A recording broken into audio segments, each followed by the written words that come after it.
इस कार्यक्रम के पुण्यार्चक हैं जयंती परिवार अलवर राजस्थान।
पंच परमेष्टि भगवान की जय। आचार्य श्री गुरुवर कुंद कुंद महाराज की जय। आचार्य श्री गुरुवर विद्यासागर महाराज की जय। परम पूजनी निर्व्यापक श्रवण मुनि श्री सुधा सागर जी महाराज की जय। चुल्लक श्री गंभीर सागर जी महाराज की जय। आचार्य संघ की सभी जिज्ञासु श्रोतागण अपने अपने स्थान से पूज्य श्री को नमोस्तु करें। श्रीमती सारिका जैन सिमोन से पूछती हैं, गुरुवर के चरणों में सपरिवार नमोस्तु। महाराज जी, आरोहण और अवरोहण क्या है? आरोहण और अवरोहण में कोई ज्यादा अंतर नहीं है।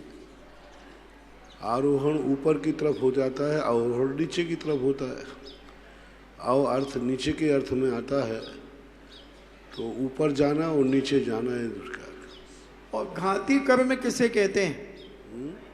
क्या घाती कर्म किसे कहते हैं?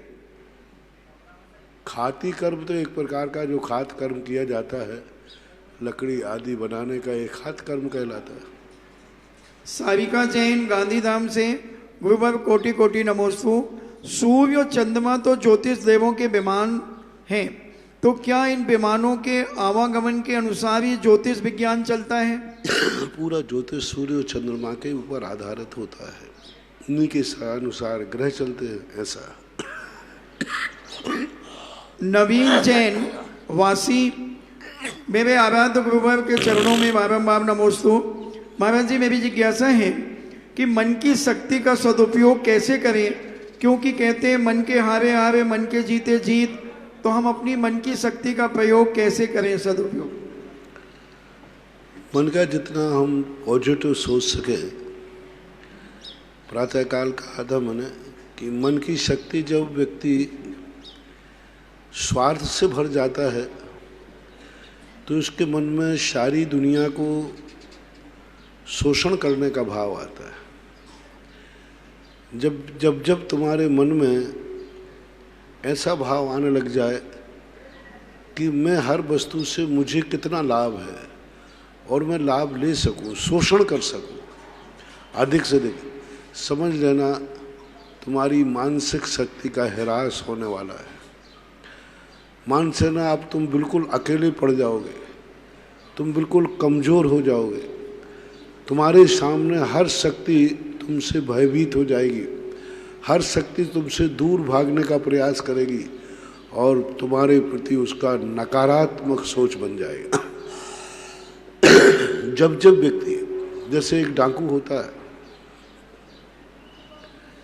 डाकू जब अपने स्वार्थ के संबंध में सोचता है कि मुझे इसको लूटना है, बस चाहे बर्बाद हो जाए, चाहे मिट जाए, इसकी कुछ भी हो, मुझे इससे लाभ लेना है, बस उसी समय से डाकू के सब जिंदगी नकारात्मक, उसका विनाश, वो अकेला पड़ा रह जाता है।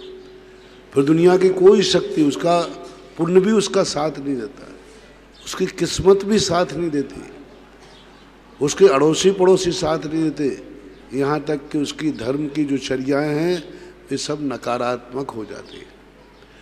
क्योंकि व्यक्ति हर चीज़ को अपने लिए कहना चाहता है।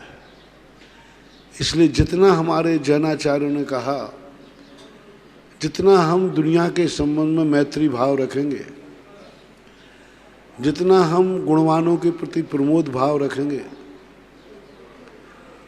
उतना ही ज़्यादा इन चारों भावनाओं में उन्होंने कहीं भी स्वार्थ भावना नहीं रखी। उन्होंने कहा पहले तुम मैत्री भाव रखो, दूसरा तुम गुणों के प्रति प्रमोद भाव रखो, क्लिष्टों के प्रति दया भाव रखो, विपरीत वृद्धियों के प्रति माध्यस्थ भाव रखो, स्वयं के प्रति क्या भाव रखो ये नहीं कहा। उन्होंने कहा तुम ये चार भावनाएं तुम भाव, बाकी तुम्हारी भावनाओं के लिए चारों भाएंगे। बहुत बड़ा सोच अमित आचार्य महाराज ने लिखा कि तुम सोचो, किनके संबंध में सोचो, कि मैं संसार से किसी को दुश्मनी नहीं पालूंगा। और दुश्मनी जब ही पलती है जब हम सामने वाले का विनाश और अपना स्वार्थ देखते हैं, तो दुश्मनी पल जाती। गुणवानों से लाभ नहीं लेना है, गुणवानों से लाभ नहीं लेना है, गुणवानों के गुणों से प्रमोदित होकर उनकी भक्ति करना। गुण शुभ प्रमोदम, गुणवान से हमें कुछ प्राप्त हो जाए, जैसे प्रातःकाल मैंने कहा था, नहीं, यही तो सबसे बड़ी ठूस है कि व्यक्ति जो अच्छे लोग मिलते हैं उनसे चाहता है कि इनसे मुझे क्या मिलेगा। यह नहीं सोचता है कि ये अच्छे लोग हैं, ये महान लोग हैं, इनके लिए मैं कुछ कर सकूं, इनकी सेवा कर सकूं। भगवान से हम कुछ पाने के लिए मंदिर नहीं जाते हैं, भगवान इतने अच्छे हैं कि हम उनकी सेवा करके अपने जीवन को धन्य बनाते हैं। देने में जो आनंद आता है महान आत्माओं को, वही अपनी सबसे बड़ी उपलब्धि होती है। और क्लिष्ट जीवों के प्रति दया भाव, ये सारे सिद्धांत ऐसे हैं जिन सिद्धांतों में अपने स्वयं का कोई स्वार्थ वहाँ भावना नहीं कही, एक भावना भी नहीं कही कि मैं अपने लिए क्या करूं। अपने लिए उन्होंने कहा यही, तुम ये चार बातें करो, ये चारों तुम्हारे लिए सब कुछ समर्पित करके जो इनके पास होगा वह सब तुम्हारा होगा, ऐसा मानना। पवन वंदना जैन सतना से पूछते हैं, नमोस्तु भगवान, जब तीर्थंकर का विहार होता है तो क्या, जब तीर्थंकर का विहार होता है तो क्या जन साधारण को इसका ज्ञात होता है कि भगवान का समोसरण निकल रहा है? आज का जब भगवान तीर्थंकर का विहार होता है तो जन साधारण को क्या इसका ज्ञान होता है कि भगवान का विहार हो रहा है और भगवान का समोसरण निकल रहा है?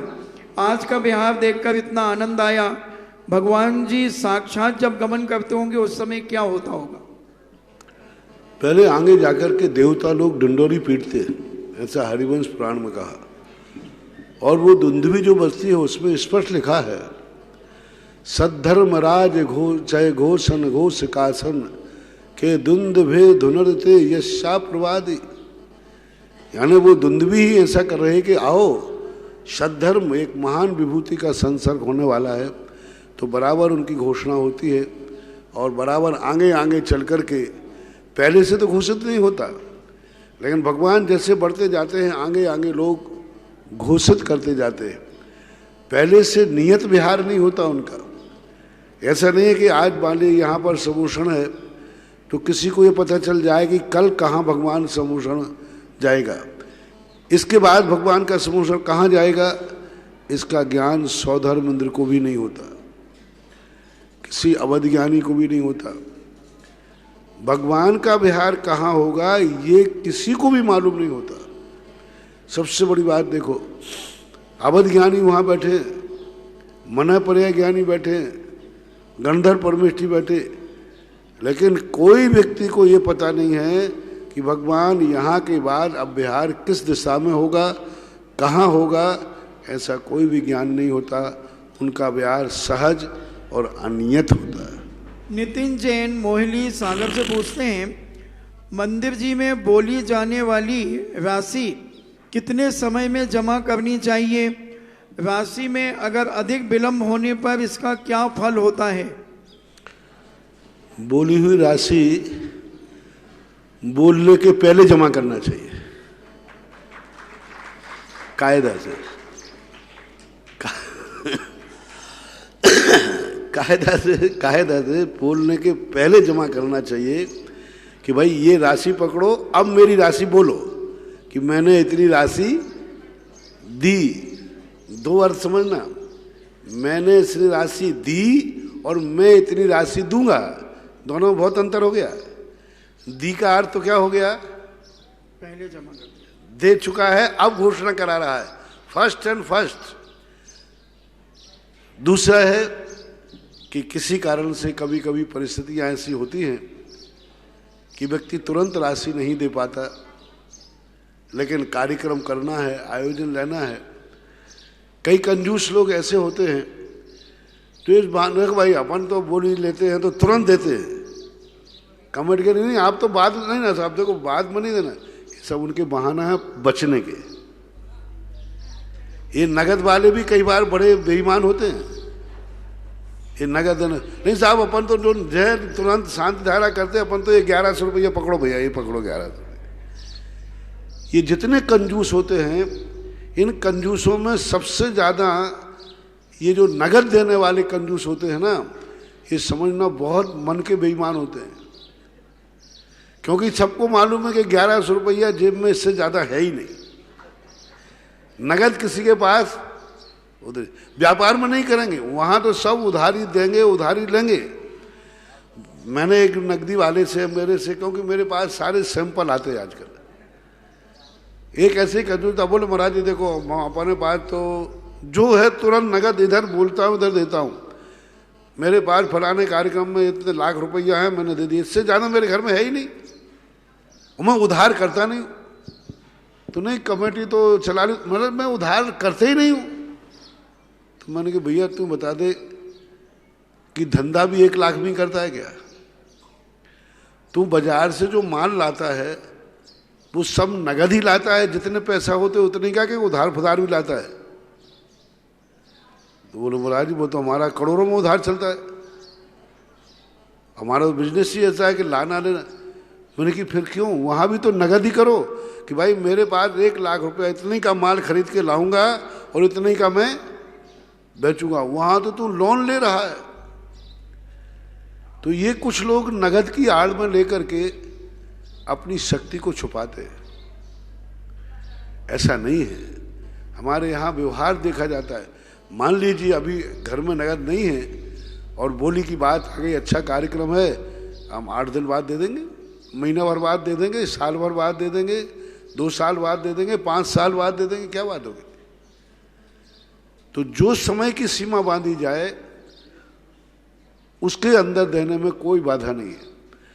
मान लीजिए उसके बीच में महाराज मरण को प्राप्त हो गए तो एक व्यक्ति ने कहा महाराज जी ये जो 10-10 साल 5-5 साल की बोलियां लेकर के और बीच में ऊपर चले गए तो क्या करेंगे? उनको कोई दोष नहीं लगेगा, क्योंकि वो 10 साल में देने की बात करके गया है और 2 साल 5 साल में मर गया तो उसको निर्माल का दोष नहीं लगेगा, क्योंकि 5 साल का तो वो दे चुका है। बाद के निर्माल का दोष नहीं लगेगा। हाँ, उसको इतना जरूर अपने बेटों को कहना जाना पड़ेगा कि बेटा यदि मैं मर जाऊं तो मेरी वसीयत में से पहले बोली चुका देना। ये फिर भी किसी कारण से कोई बात होती है तो उसने तो पुण्य ही कमाया है। ठीक है, आकस्मिक मरण को प्राप्त हो गया तो उसको कोई ऐसे पाप का दोष नहीं लगता, क्योंकि उसकी भावना में हाँ ऐसा भाव नहीं था कि मुझे मरना तो 5 साल में है ही, अपन तो 10 साल की बोली लेकर के निपटा लो, ऐसा खोट भाव नहीं आना। अच्छा भाव है, परिणाम है। दान हमेशा श्रद्धा से दिया जाता है। दान दे मन आनंद से दो, जो देना है आनंद से दो, बेईमानी करना ही नहीं। बोल दिया है तो दो उसको, जितना समय बांधा है उस समय सीमा में दो और आनंद के साथ दो। ये तुम जैसे किसान खेत में गेहूं बोता है तो रोते हुए नहीं बोता, हंसते हुए बोता है, ऐसे ही तुम्हारा दान बीज है, इसको हंसते हुए बोओगे तो फसल भी हंसते हुए लहलहाती आएगी। यस जैन गुना से पूछते हैं, नमोस्तु महाराज जी, जब भगवान का कोई जलसा निकलता है तो भगवान पालकी में बैठे रहते हैं और आगे वालों की पीठ भगवान के पीछे पड़ती है, तो क्या उसका कोई दोष लगता है? नहीं, कोई दोष नहीं। नितिन जैन दिल्ली, एक श्रावक दर्शन विधि के रूप में अनंत प्रभु की प्रतिमा के स्वरूप से अपने स्वरूप को घटाते हुए साम्य भाव से ज्ञाता एवं दृष्टा के रूप में दर्शन विधि को अपना सकता है? दो प्रकार का दर्शन होता है, एक अनुष्ठान रूप होता है, आवश्यक रूप होता है। आवश्यक रूप में हमें भगवान के स्वरूप का ज़्यादा ध्यान, उनके गुणानुवाद का ध्यान, उनके गुणों का ध्यान, उनके लिए हम कितना कुछ कर सकते हैं। जैसे प्रातःकाल मैंने कहा था, हम भगवान के कितने काम आ सकते हैं, भगवान का यश हम कितना फैला सकते हैं, भगवान की जयकार हम कितना कर सकते हैं, उसका नाम है भक्ति। आवश्यक ये नहीं है कि हम भगवान से कितना लाभ ले सकते हैं, पार्श्वनाथ भगवान से हमें कितना लाभ मिलेगा, इस क्षेत्र से हमें कितना लाभ मिलेगा, नहीं। इस क्षेत्र से, इस भक्ति का सबसे बड़ा अर्थ है कि भक्ति में ये परिणाम होता है कि मैं भगवान को कितना अधिक कुछ दे सकता हूँ, उनके गुणानुवाद को कितना फैला सकता हूँ, उनकी यशस कीर्ति कितनी फैला सकता हूँ, उसका नाम भक्ति है। 90% लोग बड़ों की सेवा तो करते हैं, शरण में जाते हैं, उनकी प्रशंसा करते हैं, लेकिन अपना निजी स्वार्थ रखते हैं कि इनसे हमें क्या मिलेगा, भगवान की भक्ति से हमें क्या मिलेगा। बस वहीं पर वो भक्ति न रह करके व्यापार बन जाता है। और जब ये आता है कि नहीं, मुझे कुछ नहीं चाहिए, मुझे जो आराध्य गुणों से परिपूर्ण हैं, इनका यश फैले, इनकी कीर्ति फैले, इनकी जय जयकार होवे और इनका हम जितना ज़्यादा विकास करते हैं, ऐसा परिणाम जब हमारे अंदर जाग जाता है, तब वह परिणाम, वह भक्ति कहलाती है।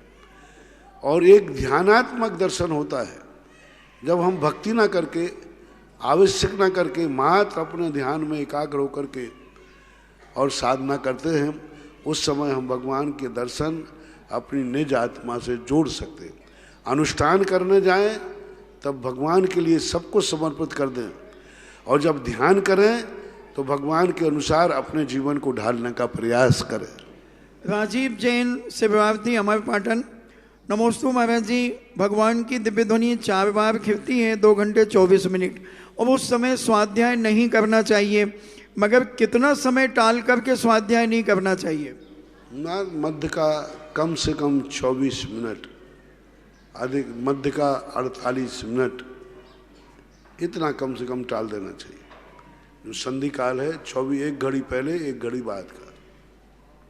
श्रीमती चंदा जैन, डॉक्टर मगन जैन आष्टा, नमोस्तु महाराज जी, लौकिक और पारलौकिक के मान से भाव का क्या आश्रय है? मान जो मान होते हैं ना, लौकिक और पारलौकिक मान। लौकिक और पारलौकिक मान कहलाते हैं, जैसे ये उम्र आदि को नापा जाता है, जो क्षेत्र आदि को नापा जाता है, सागरोपम ये अलौकिक मान कहलाते हैं, पल्योपम अलौकिक मान कहलाते हैं, राज्जू ये अलौकिक मान कहलाते हैं, जिन्हें अपन किसी भी द्वारा, और लौकिक मान ही कहलाते हैं। थर्मामीटर है, मीटर है, लीटर है, बांट है, ये लौकिक मान कहलाते हैं। लोक वस्तुओं के व्यवहार चलाने के लिए जिनसे नापा जाता है वो लौकिक मान है। मान 2 प्रकार वस्तुओं को नापा जाता है, एक से क्षेत्र से नापा जा रहा है, कितने इंच है, कितने मीटर है, कितने किलोमीटर है, कितने बीघा है आदि, ये लौकिक मान है। और अलौकिक मान कहलाते हैं जिनको हम नाप नहीं सकते, अलौकिक उपमाएं दी जाती हैं, उनको अलौकिक मान कहते हैं। और सापेक्ष भाव और कर्म निक्षेप भाव क्या कहलाते हैं? कर्म निरपेक्ष। हाँ, सापेक्ष भाव तो कहलाते हैं संयोगज भाव, जो सांसारिक भाव कहलाते हैं, जो किसी न किसी निमित्त को लेकर होते हैं, वो सापेक्ष सापेक्ष भाव को हमारे यहाँ दूसरे को संयोगज भाव कहा। सापेक्ष भाव की संज्ञा हमारे यहाँ नहीं दी, संयोगज भाव कहा। संयोगज से इसलिए कहा कि संयोग से उत्पन्न हुआ है।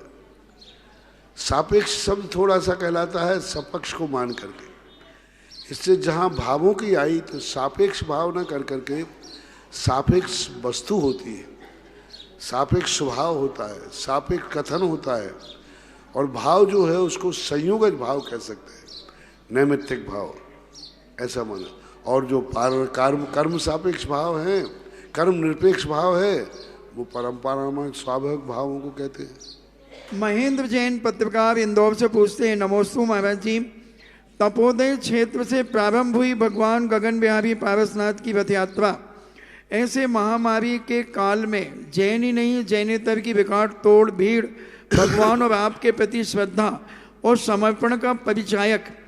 महाराज जी, आपके मस्तिष्क में क्या यह पहले से इस प्रकार की योजना आ गई थी? विकल्प निरंतर चलते रहना चाहिए अच्छे कार्य के लिए। कब फलीभूत हो ये कुछ नहीं कह सकते। अनायास चौलेश्वर की बात की स्थिति को जब भगवान पारसनाथ से जोड़ा गया, स्थिति बनी, तब एक बात अपने आप हुई। निरंतर मैं तो हमेशा एक ही चाहता रहता हूँ, ये जल से ये महोत्सव सदा हर भारत में हर प्रांत में सदा होते रहे, क्योंकि संसार का प्रदर्शन इतना ज़्यादा हो रहा है। एक व्यक्ति, तुम कहो एक व्यक्ति शादियाँ करता है, मुझे कई लोग कहते हैं महाराज जी कितने पंचकर्णा कितने कार्यक्रम होते हैं। हम तो लोग आजकल थक गए, बहुत कार्यक्रम हो जाते महाराज। मैं यही पूछ रहा हूँ, आप लोगों ने कितनी बारातें कर ली, कभी बारातों से क्यों नहीं थके? कभी क्यों नहीं थकते आप लोग? महाराज जी अब इतनी शादियां कर चुके हैं हम लोग, हम तो बारातों से थक चुके हैं। महाराज ऐसा कोई प्रवचन हो कि महाराज संसार में बारातें बंद हो जाए, एक आध प्रश्न करो तो कुछ मजा आए। महाराज इतनी बारातें दिन भर जब सारंग चलती है ना, तो आप लोग ना तो सो पाते हो ना उठ पाते हो। बाजार में एक बारात निकल रही, दो बारात निकल रही, जरूर फिर भी हर बारात में नया उत्साह है, हर बारात में नया उत्साह, बिल्कुल नए उत्साह से जाते हो। कपड़े भी तुम्हारे नए हो जाते, फिर दिमाग, अरे भाई तुम अभी दूसरी बारात में 2 दिन पहले होके आए हो, अरे महाराज आप तो चलने दो। जब संसारी प्राणी राग के कार्य करने में बोर नहीं हो रहा है, यही तो सबसे बड़ी समस्या है। कोई दुनिया में ये नहीं सोच रहा है कि कितने राग रंग के कार्य हो रहे हैं दुनिया में, कोई किसी को कोई विकल्प नहीं आ रहा है, बल्कि प्रतिदिन उसमें नया नया जोश आ रहा है। प्रतिदिन नए नए होटल, नए नए गार्डन, नए नए शौक हो रहे हैं। प्रति साल अपने कोई ना कोई कार्यक्रम हर दिन महोत्सव मनाता रहता है घर में संसार के। कोई बोर नहीं होता कि आखिर कब तक ये करते रहेंगे। धर्म कार्यों के लिए भी मैं भी यही चाहता हूँ कि धर्म कार्य भी सदा सदा से होते रहें और सदा सदा मैं करता रहूँ। अब विकल्प तो चलते ही रहते हैं, और विकल्प जब मौका मिलता है साकार हो जाता है, और साकार ऐसा हो जाता है कि इतिहास बन जाता है। ये पदयात्रा पूरे जगत के लिए स्वर्णांकित पदयात्रा, और तपोदय और बिजौलिया को तपोदय और दर्शनोदय चौलेश्वर को कभी पारसनाथ ने एक करके जोड़ा था, इस बार अपन ने मिलकर के उसको एक करके जोड़ दिया। डॉक्टर मगन जैन आष्टा, परम पूज्य गुरुदेव के चरणों में नमोस्तु। महाराज श्री तत्वावसूत में योग वक्रता को स्वागत और विषमवाद को परगत कहा है। योग वक्रता को स्वागत और विषमवाद को परगत निरूपित किया है। कहाँ किया स्वागत है? और परगत। कहाँ किया है? स्वागत और स्वयगत और परगत का अर्थ क्या है यहाँ?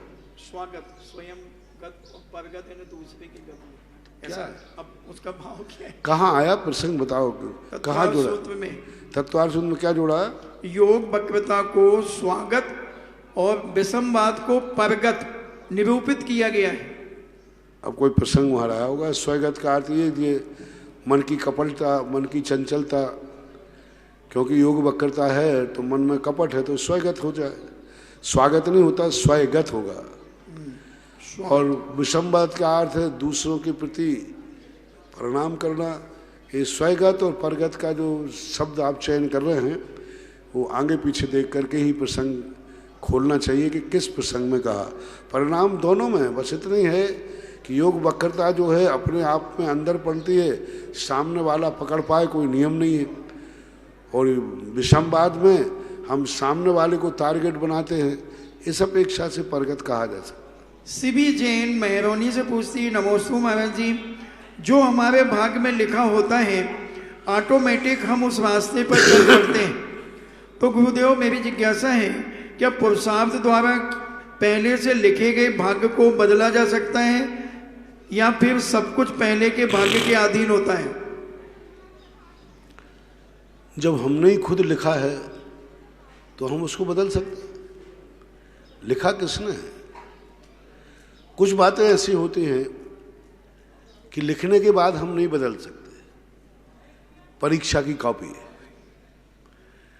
परीक्षा की कॉपी में हमने जो लिख दिया है, अब तुम बाद में परीक्षा दे जमा कराने के बाद रात में तुम्हें ध्यान में आया, अरे मैं गलत लिख गया, सर वो परीक्षा की कॉपी वापस देना, आई एम सॉरी प्लीज मेरा गलत उत्तर लिख दिया। परीक्षा की कॉपी को आप नहीं बदल सकते। परीक्षा की कॉपी में तो आपने जो लिख दिया वही नियत है, नंबर उसी पर मिलेंगे, तुम्हारा भविष्य उन्हीं पर आधारित है। और जब तक परीक्षा की कॉपी नहीं हुई, अपनी टेक्स्ट बुक है, अपनी नोट्स बुक है, उसमें रोज को लिखो ना, रोज को काटो। साल भर अपनी कॉपी में अपन लिखते हैं, शाम को पता चला कि गलत है तो उसको काट देते, दूसरा पन्ने पर लिख देते, पन्ने को फाड़ देते, पन्ने को लिख देते, सब चले थे। लेकिन परीक्षा कॉपी के लिए एक बार आपने लिख दिया, बस जमा होने के बाद, जब तक जमा नहीं हुई है कॉपी तब तक उसमें भी काटा पीटी चलेगी, लेकिन उसके बाद तो जमा होने के बाद तो जो है फिक्स है। ऐसे ही अपने कर्मों की व्यवस्था चलती रहती। कुछ कर्म ऐसे हैं जो नोटबुक में होते हैं, अपन ने किया, तुरंत ध्यान आ गया, आई एम सॉरी प्लीज अपन पलट दिया। लेकिन एक बार फिर आयु बंद हो गया, एक बार परीक्षा की कॉपी में वह जच गया, तो फिर तो तुम्हारे लिए भोगना ही पड़ता है। इसलिए सब कुछ कर्म के अधीन ही नहीं है, सब कुछ भाग्य के अधीन ही नहीं है, कुछ अपने अधीन है और कुछ नियत जो हमने कर चुके। लेकिन वो नियत भी हमारे द्वारा ही लिखा गया है, लेकिन हम पलट नहीं सकते उसको। सुनीता जैन करेली से पूछती है, नमोस्तु महाराज जी, हम ऐसी कैसी भावना भाएं जिसके कारण मेरी स्त्री पर्याय का छेदन हो जाए? स्त्री पर्याय का छेदन का मूल कारण अपने अंदर होता है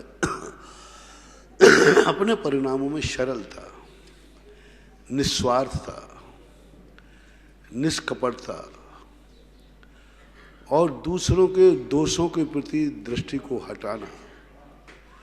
सबसे ज्यादा कारण स्त्री वेद के बंध का कारण है दूसरों के छिद्रान्वेषता, सबसे बड़ा कारण। जब जितना ज्यादा व्यक्ति के दूसरों के दोषों पर दृष्टि रहती है, वह सबसे निकृष्ट स्त्री वेद का बंध कराते हैं। और जब दोषों पर दृष्टि जितनी कम रहे, कम क्या दोष दिखे ही नहीं, ऐसी दृष्टि बन जाए कि हमें अब किसी में कोई दोष दिखते ही नहीं, संसार में कोई बुरा है ही नहीं, बुरा है तो मैं हूं, संसार सारा अच्छा है।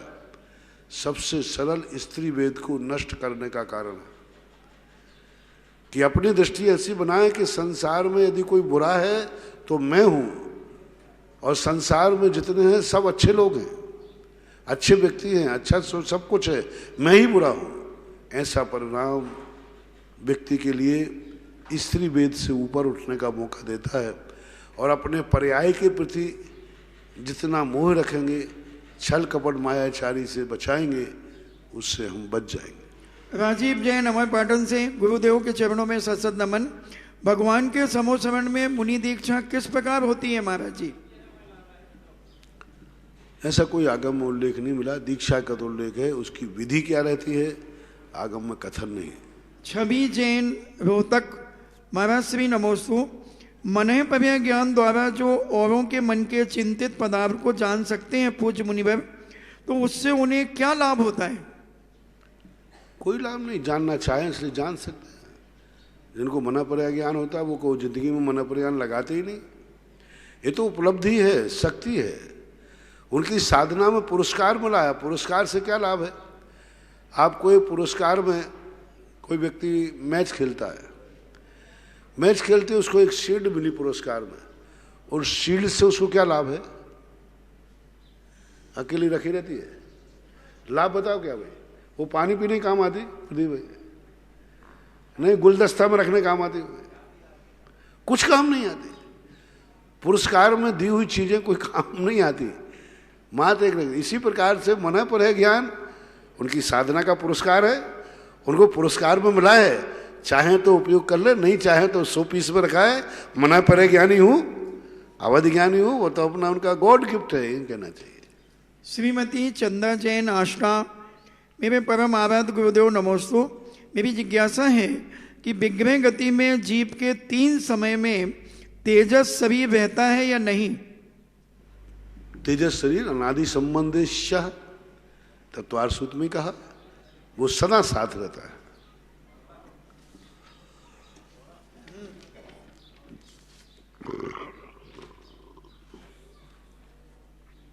परम पूज्य आचार्य गुरुदेव श्री विद्यासागर जी महाराज के आज्ञानुवर्ती शिष्य निर्यापक श्रवण मुनि पुंगव श्री सुधासागर जी महाराज के मुखारविंद से देश विदेश में अपने घरों पर विराजित टीवी के समक्ष जिनवाणी चैनल के माध्यम से, सुधा कलश चैनल के माध्यम से जिज्ञासा भेजने वाले, सुनने वाले उन सभी भक्तों की ओर से, दर्शक गणों की ओर से गुरुवर के चरणों में त्रैवार नमोस्तु नमोस्तु नमोस्तु। महाराज श्री, आपने दान की महिमा को गाया और दान के फल भी लोगों को बताए। तुरंत ही भक्तों की भावना उमड़ करके आई कि जिस कक्ष में परम पूज्य निर्यापक श्रवण संत सुधासागर जी महाराज का मंगल प्रवास हुआ है इस क्षेत्र पर, उस क्षेत्र के कक्ष के लिए 5 लाख रुपए की राशि कैश तुरंत ट्रांसफर करके पुण्यार्जन करने की भावना भाई। ऐसे भक्तों के सम्मान ताली जाए। श्रेष्ठी श्री नाथूलाल जी, संतोष कुमार जी नवरत्न, पवन कुमार, सुशील कुमार जी शेठी पारोली वाली जोरदार तालियों के साथ अनुमोदना करेंगे। और मैं चाहूंगा कि देखिएगा चमलेश्वर तीर्थराज का एक मंगलाचरण है, कल देखा पूज्य महाराज जी के चरण यहाँ पर पड़े, मंगलाचरण के साथ यात्रा प्रारंभ हुई। आज गुरुवर के मुखारबिंद से क्षेत्र पर ऊपर जाकर के शांति धारा का भी हमने अलौकिक आनंद लिया। निरंतर प्रतिदिन क्या क्या हो गया मैं नहीं कह सकता हूँ कि गुरुवर की कल्पना अपन नहीं बता सकते। उनके रात और दिन चिंतन चलता है क्षेत्र के विकास के हित के लिए, तो हम सभी लोग तन और मन धन से तैयार रहेंगे। प्रथम जिज्ञासा के लिए आवाज दे रहा हूँ प्रवीण चंद जी गोदा, जस्सू जी का खेड़ा, और दूसरी तरफ से तैयार रहेंगे अलका जैन बांसवाड़ा। मेरे परम आराध्य गुरुदेव के चरणों में मेरे और मेरे परिवार की तरफ से त्रिकाल नमोस्तु नमोस्तु नमोस्तु। भगवान, मेरी ये जिज्ञासा है, पूजा, भक्ति, अर्चना और प्रभावना, इनमें किसको ज़्यादा प्राथमिकता दी जाए ताकि कर्मों की निर्जरा हो सके और मोक्ष मार्ग पर प्रशस्त हो सके। और गुरुदेव, मैंने देखा जब ये गगन विहार की समोसरण यात्रा चली, उसमें जैनेतर लोगों ने बड़ी प्रभावना की, और एक बुजुर्ग को मैं सब साथ चल रहा था, तब एक बुजुर्ग आया और उसने गाड़ी खड़ी की, और बिना उसकी भक्ति इतनी लगी, वो बिना गाड़ी को एक साइड खड़ी करके आपके पास आया, और वो भीड़ अपने आप दूर हो गई, और वो चरणों में कम से कम 2 मीटर तक ऐसे उसने लोटा हो, जो शायद जैनी लोग भी ऐसा नहीं कर पाएंगे। जैनी लोगों को मैंने देखा बहुत से आपके सामने आए फोटो खिंचाने के लिए नमोस्तु किया, जबकि उस जनरेटर ने 5 मीटर तक वो घुटता हुआ रोड पे गया, तो उसकी सच्ची श्रद्धा से किसको ज्यादा। पहली बात तो पूजा, भक्ति, भावना, प्रभावना, ये सारी चीजें हैं अलग अलग क्रम में आती। पहले व्यक्ति को अपनी जिंदगी चलाने के लिए भोजन चाहिए। भोजन मिल जाने के बाद वो उसको सोचता है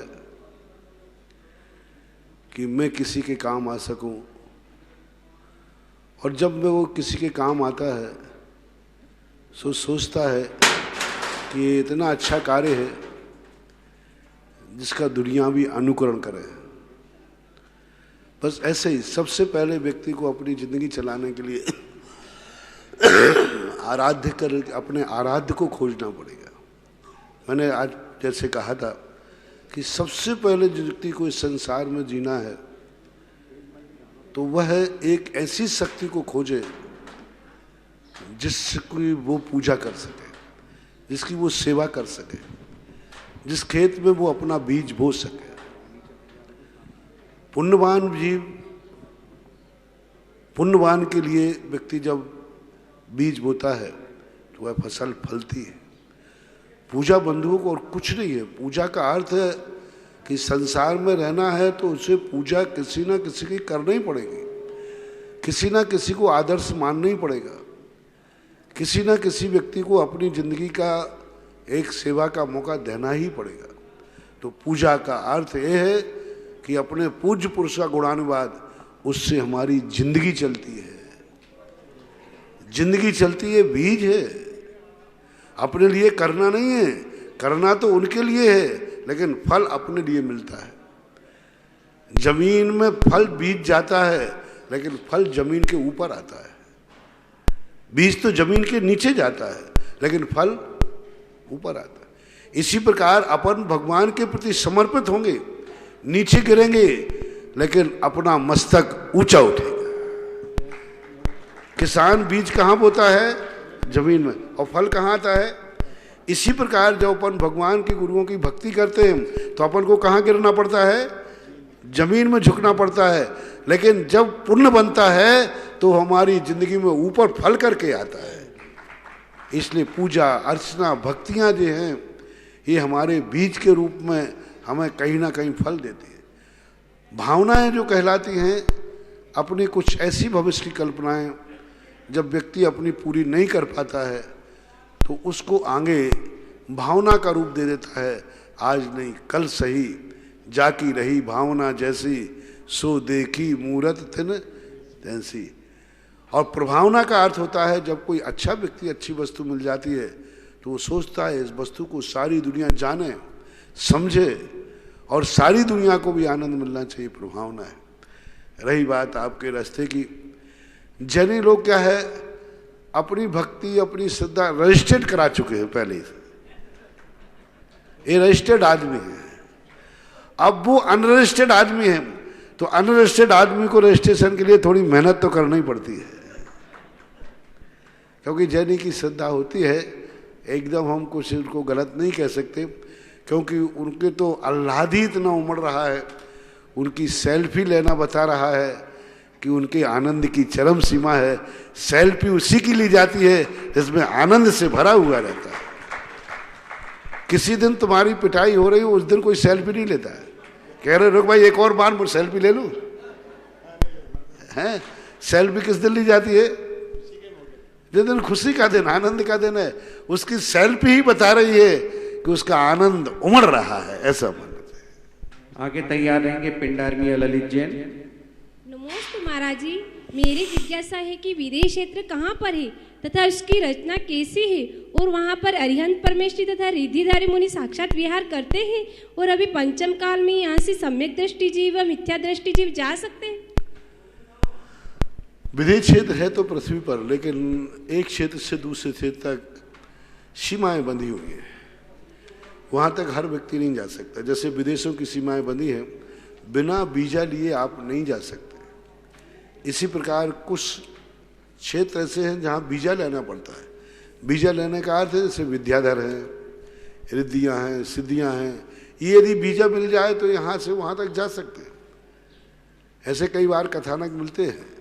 पहले महाराज चतुर्थादि काल में विदेश क्षेत्र से यहाँ तक आना जाना, मुनराज वहाँ के यहाँ आते थे, यहाँ के मुनराज वहाँ जाते थे, तो जाने आने में कोई बाधा नहीं है।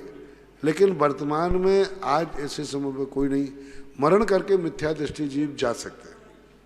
आगे तैयार रहेंगे श्रीमती विभा जैन भोपाल। बोलो ललित भाई। नमोस्तु नमोस्तु। आप ब्रह्मचारी थे, तब समय शिखर तीर्थ वंदना के लिए जा रहे थे, तब आचार्य जी ने आपको तीर्थ बना देता हूँ ऐसा कहा था। क्या उनको ऐसा पूर्वाभास था आचार्य जी को? हाँ? जिस समय आप समय शिखर जा रहे थे, जब तीर्थ बनाने की बात की थी, तो आचार्य जी को पहले से आभास था आपके बारे में? मैंने पहले ही कहा, बड़ों के संबंध में मैं कभी कुछ सोचता नहीं हूँ कि उनको क्या आभास था और उन्हें क्या है।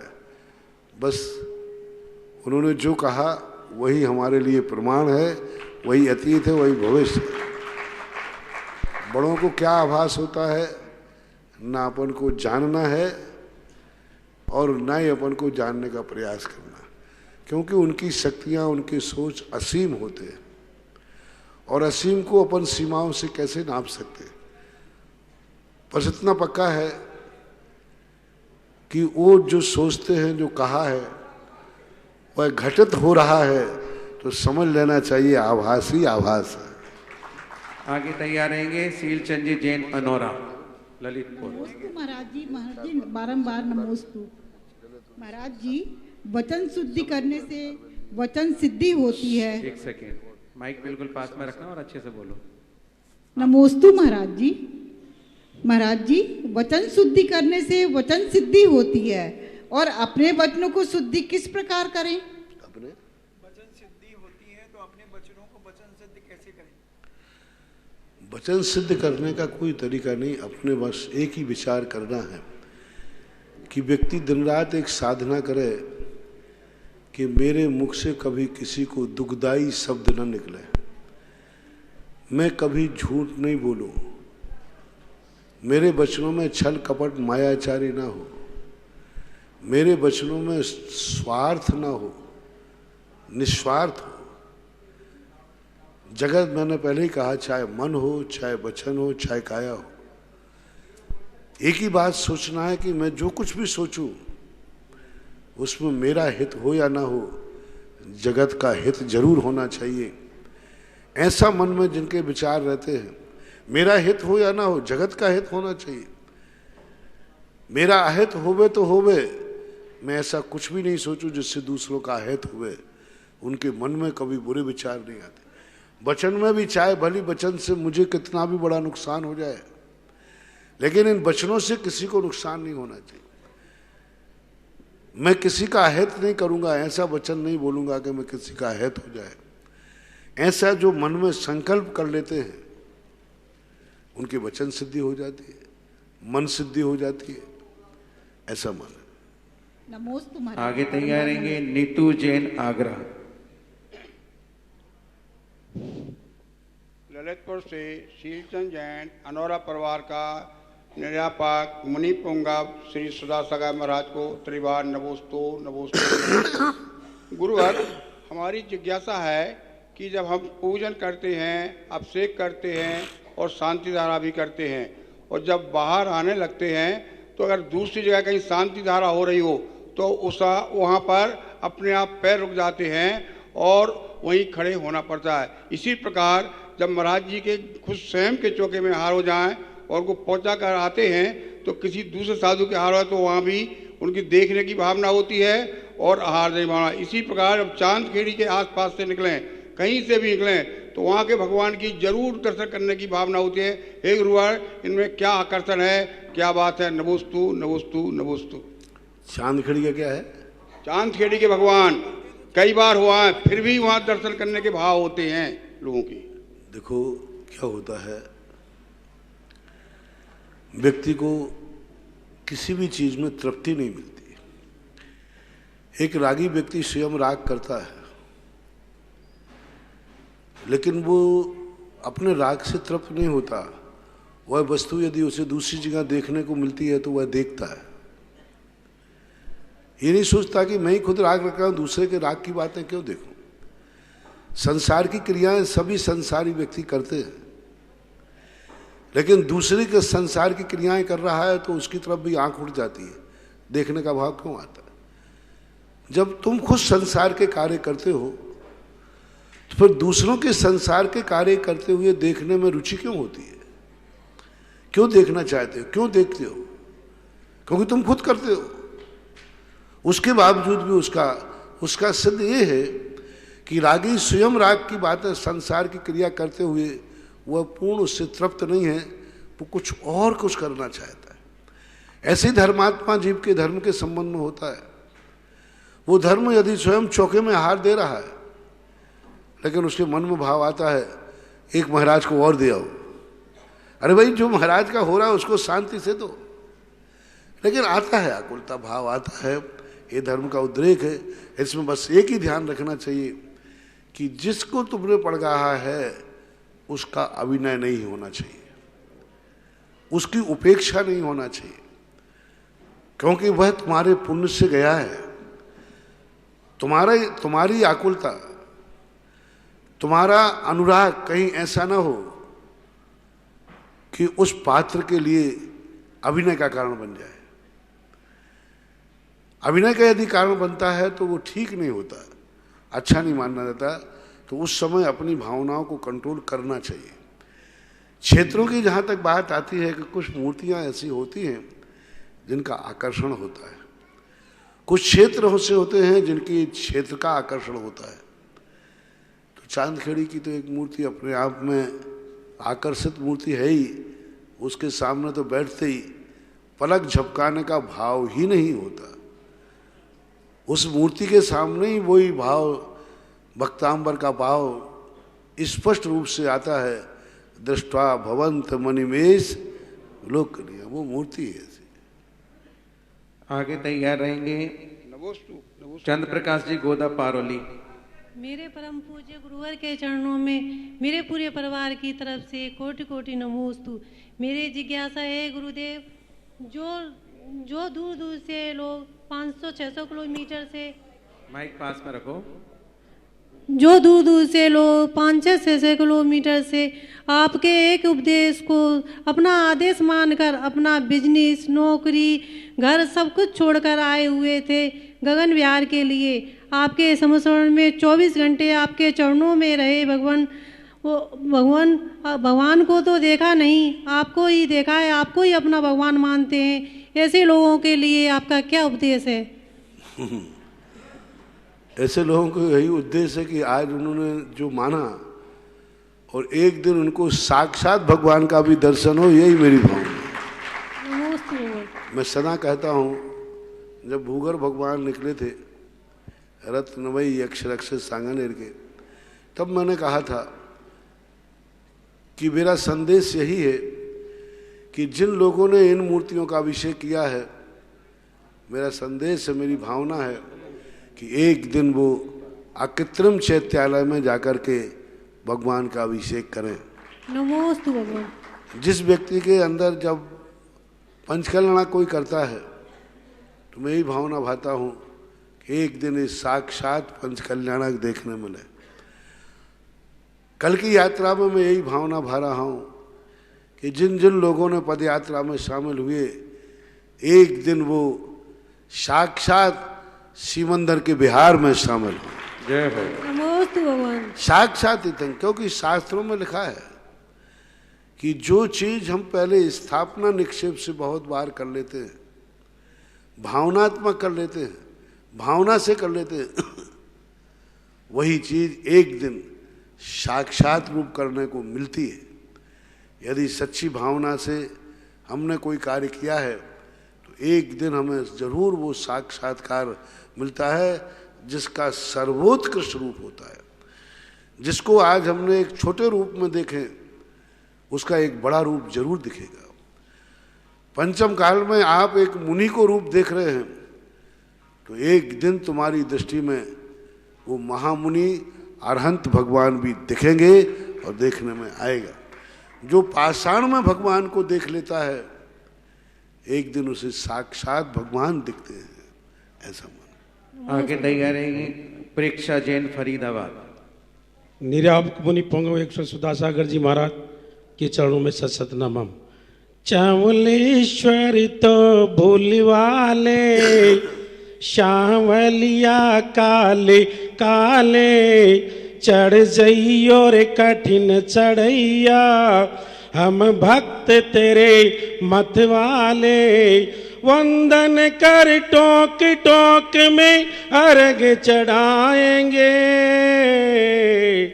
सौगंध हमें इस वर्ष सुधा सागर जी का चौमासा करवाएंगे,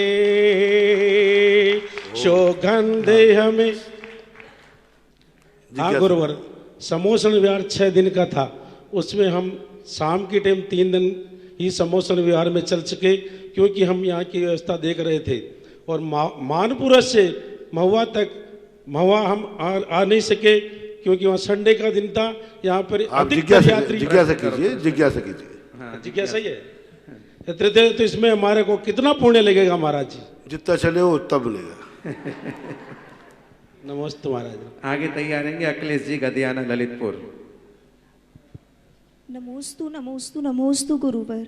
महर्षि उद्याभावी 6 और वी संयोजना में क्या अंतर है?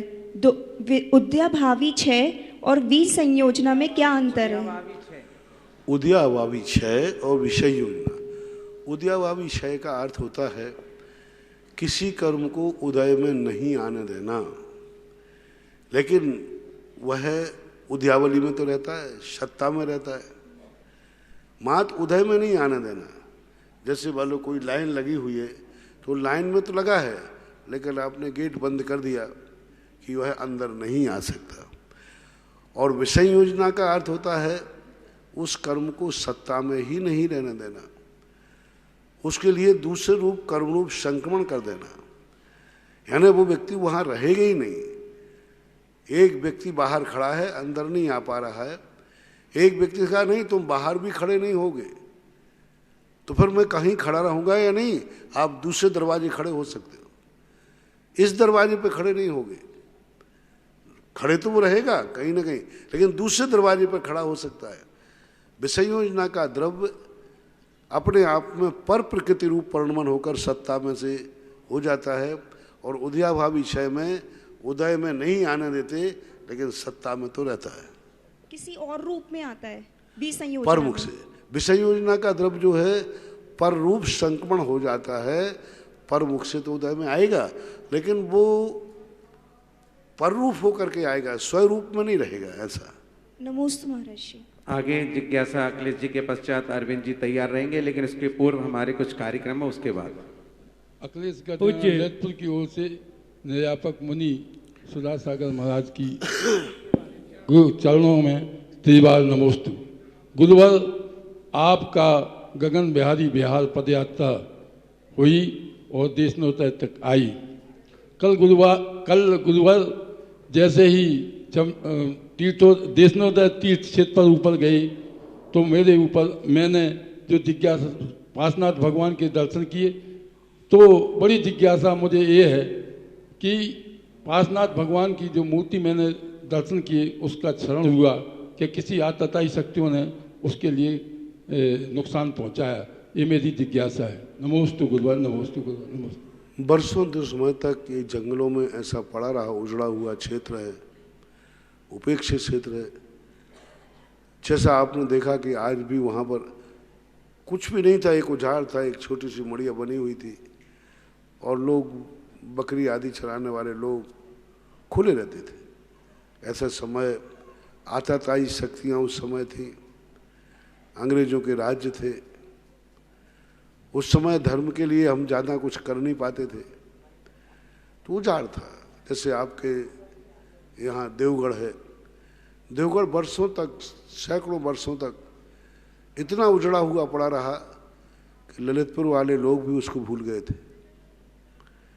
डॉक्टर टाट ने लिखा आपके ललितपुर के संबंध में कि हम वहाँ जाकर के खोजा तो उन मंदिरों के अंदर जाने के रास्ते नहीं थे। बकरी चराने वाला उनको ले गया और उन्होंने मंदिरों के अंदर जब जाने लगे तो मंदिर तो झाड़ झक्कड़ से दबे हुए थे, उनके अंदर जाना संभव नहीं था। ऐसा वर्षों तक पुराने क्षेत्रों पे ऐसा होता आया और वही स्थिति इसकी रही। जब उसके बाद सुरक्षा हुई तब तक तो ये शुरू बहुत विकृत और खंडित हो चुका था। अब परिस्थितियां कुछ ऐसी होती है जिनमें ना अपन कुछ अच्छा सोच पाते हैं ना कुछ प्रकार पाते हैं। जो है अभी वर्तमान की परिस्थितियां कुछ विचित्र हैं। बोलिए अरविंद जी ललितपुर तैयार रहेंगे कार्यक्रम के पश्चात। पूज्य गुरुदेव की असीम अनुकंपा से हम सभी को समोसरण बिहार गगन बिहार की 1 मिनट रुक जाएं। अरविंद जी ललितपुर जिज्ञासा प्रस्तुत करें, अभी हल करते हैं। गुरुवर मेरे गुरुवर त्रिकाल नमोस्तु नमोस्तु नमोस्तु।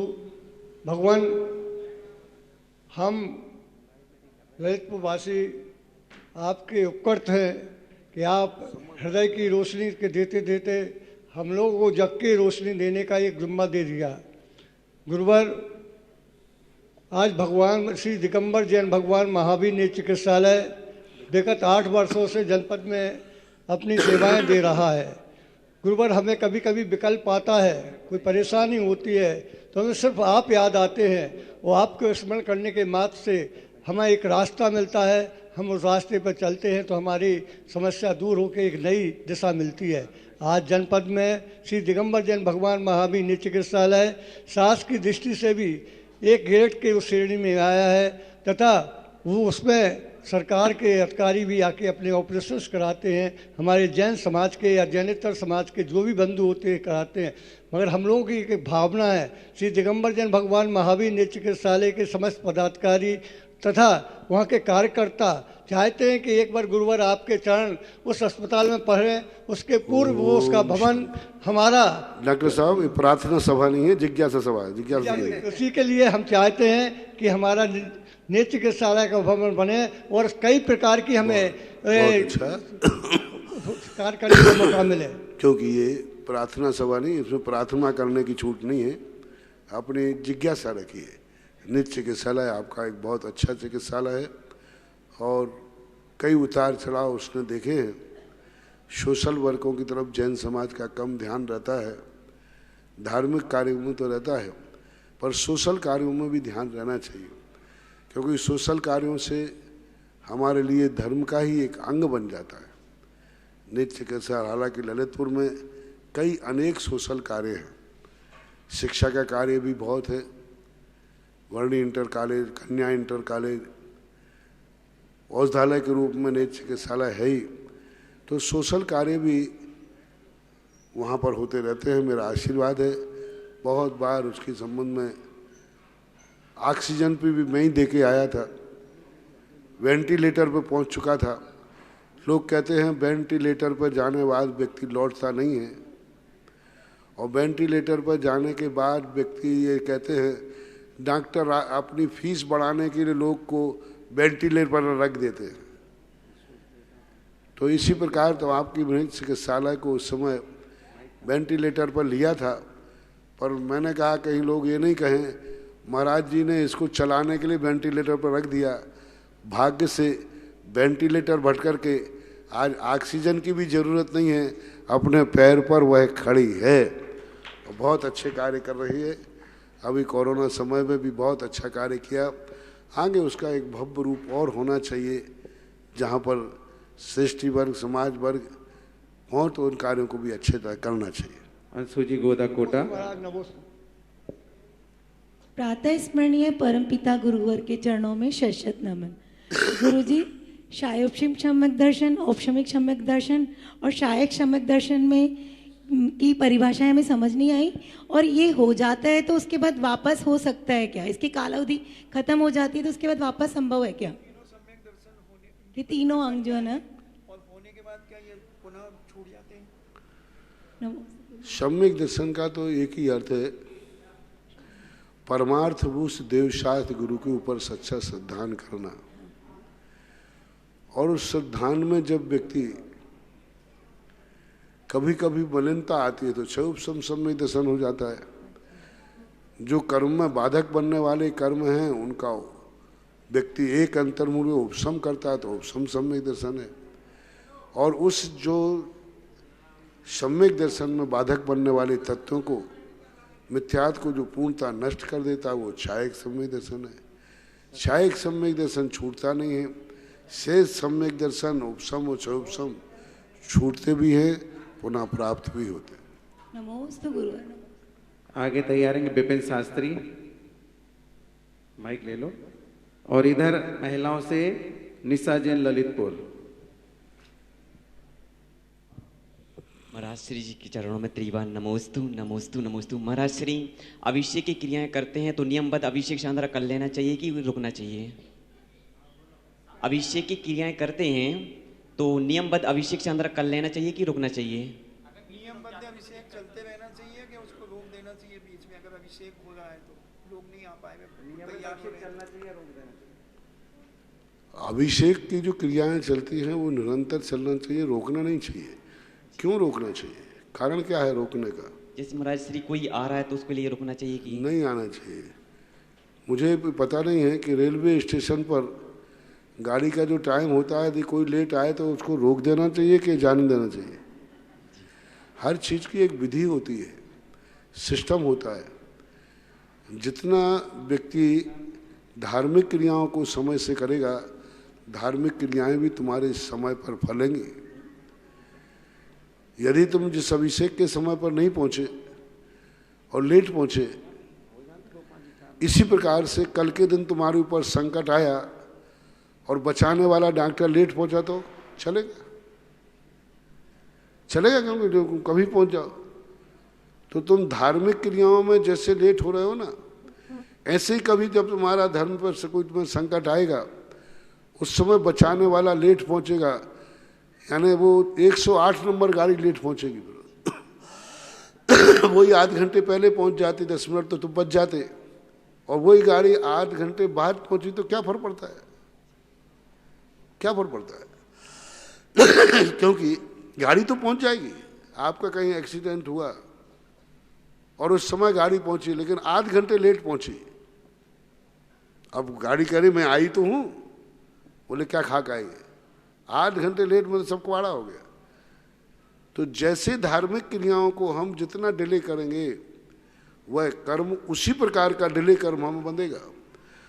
और जो कहते हैं कि नहीं हमारा कार्यक्रम जब है तो वो कार्यक्रम पूरा होगा, तो कर्म भी जिस समय तुम्हारे ऊपर संकट आया है उसी समय बचाने वाला भी तुरंत कोई आ जाएगा, ऐसा मत। आगे तैयार रहेंगे ज्ञानमाला जी कोटा।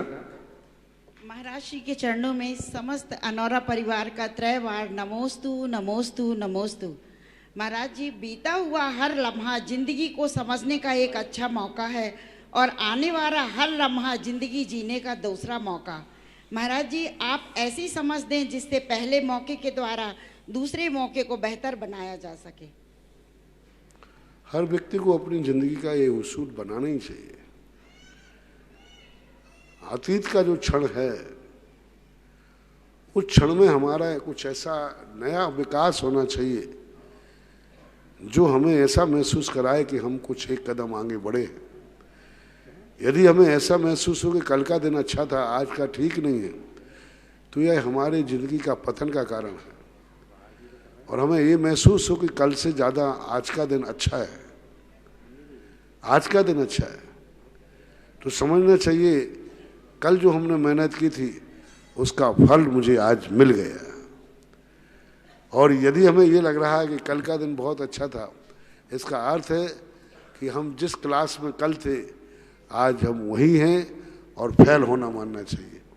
तो जिंदगी का हर क्षण ऐसा जियो कुछ एक नए आनंद की अनुभूति हो, एक नया हर क्षण में एक नया स्वयं हो, नया वो सोच हो, नए विचार हो, नया कुछ हो। वही क्या रटी हुई बातें, वही क्या सब रटा हुआ जीवन, वही सब रटी हुई। कई लोगों की वही आदत होती है घिसी पिटी बातें करना, पहले से प्लानिंग बनाते रहते दिन भर में। हमें यदि उस व्यक्ति से बोलने को मिलेगा तो हम ये सुनाएंगे उसको, ये सुनाएंगे, ये सुनाएंगे, ये सुनाएंगे। इसी में उनकी ज़िंदगी खत्म हो जाती। उन्हीं बातों, रटी हुई बातों पर सोचते, उन्हीं बस इसी में ये नहीं सोचते हैं कि हम कुछ नया सीखेंगे, हम कुछ नया आनंद देंगे दूसरे को और नया आनंद लेंगे, कुछ नया सोचेंगे। जो घटित हो चुका है उससे कुछ नया घटित होना चाहिए। अतीत को यदि हमारी जिंदगी का यदि सेकंड हिस्सा नहीं बनता है तो समझ लेना चाहिए कि हमारा कल भी, आने वाला कल भी अच्छा नहीं है। कल से यदि आज का दिन अच्छा नहीं है तो आज से कल का दिन भी अच्छा होने वाला नहीं है। ये हमारी ज़िंदगी के विचारों में आना चाहिए, मन में आना चाहिए। हमेशा मन को ऐसा तैयार करो कि जो हर मन ये कहे कि मेरी ज़िंदगी में हर दिन कुछ नया होता है और मुझे नया कुछ देता है। और मेरा जीवन में तो मैं यही चाहता हूँ कि अतीत मेरा सब विस्मृति में होता जाए और अतीत की मुझे याद ही नहीं आए।